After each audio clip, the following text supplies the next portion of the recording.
শুভ সকাল সবাইকে।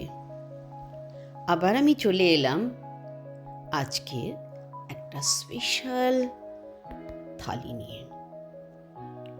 খুবই সুস্বাদু আর মজাদার জিনিস মানে খুবই ভালো ভালো রেসিপি নিয়ে এলাম।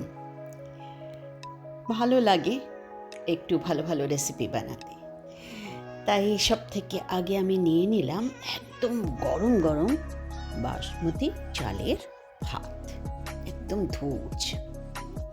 তারপরে নিয়ে নিলাম কাতলা মাছের তেল বেগুনের ঝাল। আমার এখনই জিভে জল আসছে। তারপরে নিয়ে নিলাম সমস্ত সবজিগুলো দিয়ে কাতলা মাছের মাথা দিয়ে একটা চচ্চড়ি, যেটাকে আমরা ছ্যাজরা বলি আর কি বাংলাতে, সেটা বিয়ে বাড়িতে যেরকম হয় রান্না। তারপরে কাতলা মাছের ঝিঙে আলু দিয়ে একটা ঝোল, জাস্ট আদা বাটা জিরে বাটা দিয়ে, কাঁচা লঙ্কা টমেটো, দারুণ স্বাদের লাগে। ঝিঙে দিয়ে ঝোলটা খুব ভাল লাগে খেতে। ভাতটাকে একটু সাইড করে দিচ্ছি, না তো বাটিটা বসছিল না, থালাটা ছোট হয়ে যায় আসলে।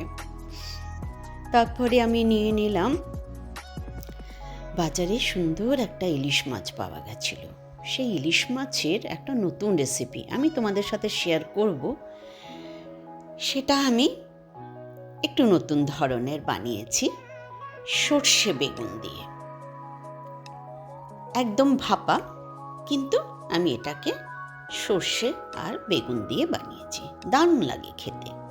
তোমরা কখনো বানিয়ে খেও, আমি যখন রেসিপিটা তোমাদেরকে শেয়ার করব। দারুণ ভালো হয় আর খেতেও খুব মজাদার হয়। যাই হোক, ইলিশ মাছটাও নিয়ে নিলাম, তারপরে একটু সাইড করে দিলাম। সালাদ না হলে তো হয় না ভাই, একটু সালাদ তো খেতেই হয়। তাই আমি ওই শসা ছুলে ধুয়ে রেখেছিলাম, আর পেঁয়াজও আমি ছুলে ধুয়ে রেখেছিলাম। এগুলো এবার কেটে নিচ্ছি, পিস পিস করে কেটে এবারে থালায় সাজিয়ে দেব। দেখতেও ভালো লাগে, খেতেও ভালো লাগে। সালাদ তো সবারই ভালো লাগে, তোমরাও নিশ্চয়ই পছন্দ করো। আর কে কোথা থেকে আমার রেসিপি দেখছো আমাকে নিশ্চয়ই জানিও, তাহলে আমার ভালো লাগবে। এইভাবে কেটে নিলাম, এবারে সাজিয়ে দেব থালাতে। এই দেখো, সুন্দর করে একপাশে আমি শসা পেঁয়াজ সাজিয়ে দিলাম। তারপরে হচ্ছে একটা কাঁচা লঙ্কা দেওয়ার পালা, ওটা ছাড়া তো আমার থালা পূর্ণ হয় না। এইবারে আমার এই গাছের কাঁচা লঙ্কা, কালো রঙের দারুণ ঝাল, সেটা দিয়ে দিলাম। আহা, দারুণ স্বাদের। তোমরা আমার চ্যানেলটাকে সাবস্ক্রাইব করো।